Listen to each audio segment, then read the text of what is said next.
There's a lot of people on this app that talk about the fantastic benefits of buying a property under a trust. For example, buyer's agents, real estate agents, right? Financial planners, accountants, even mortgage brokers like myself talk about it's so great to buy a property under a trust because it maximizes borrowing capacity.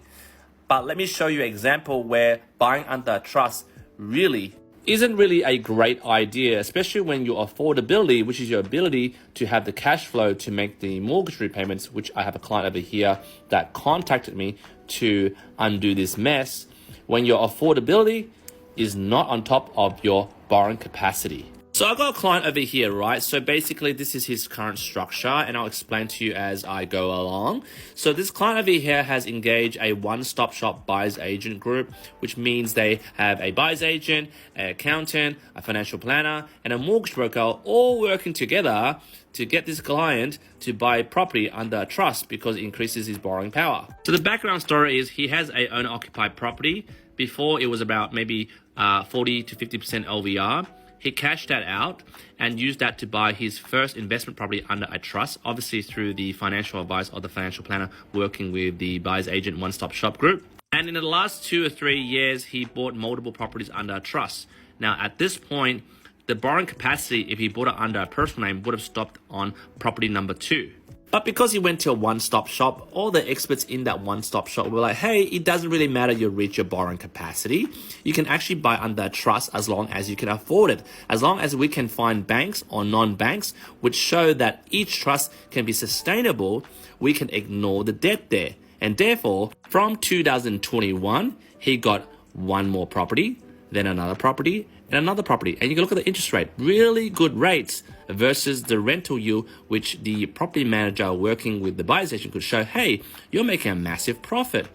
Keep doing this. Keep buying under a trust. But here's the thing, rates don't stay that low. And after 13 interest rate hikes by the RBA, this client is facing in 2024 for the rate beside the personal one, 6.3 owner occupier, which is with a major bank. All the loans under a trust are around 7.99, 7.67, 8.19 for this one. And look at the yields. The yields are now lower than what they can charge by these major second tier or non-banks that do properties under a trust. So now the client's cooked. The total loan is $2,072,000. I'm telling you, his income didn't really increase that much. Even with the rental yield, this guy is struggling to make repayments. His affordability is tanking.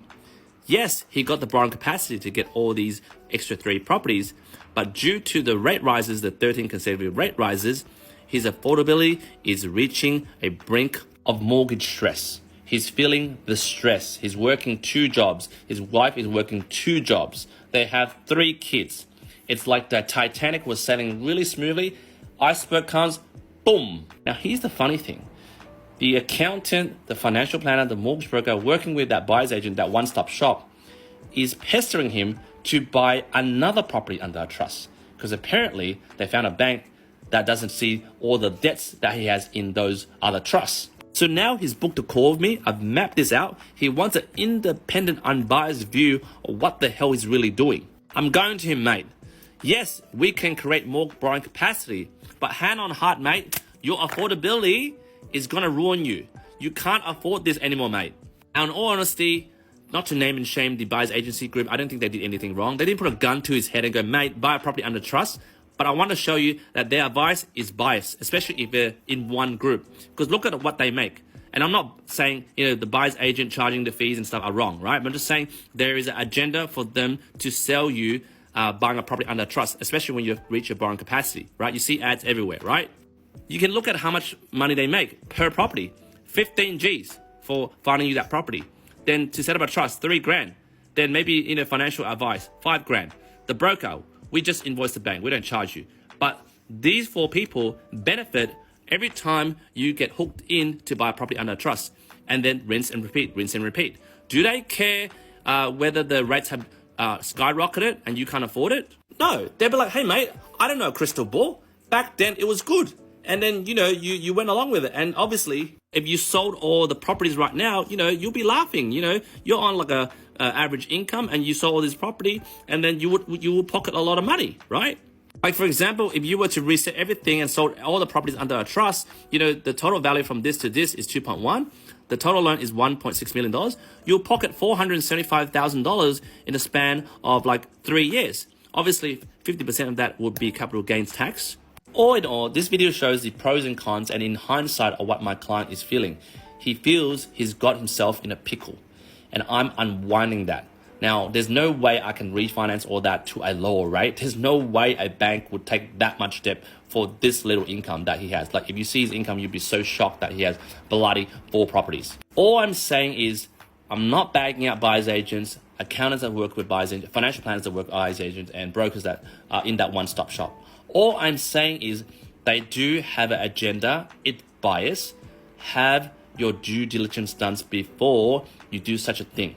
Always seek maybe an independent advice. I'm not saying seeking me, but have a third party overlook it. Is there something fishy there?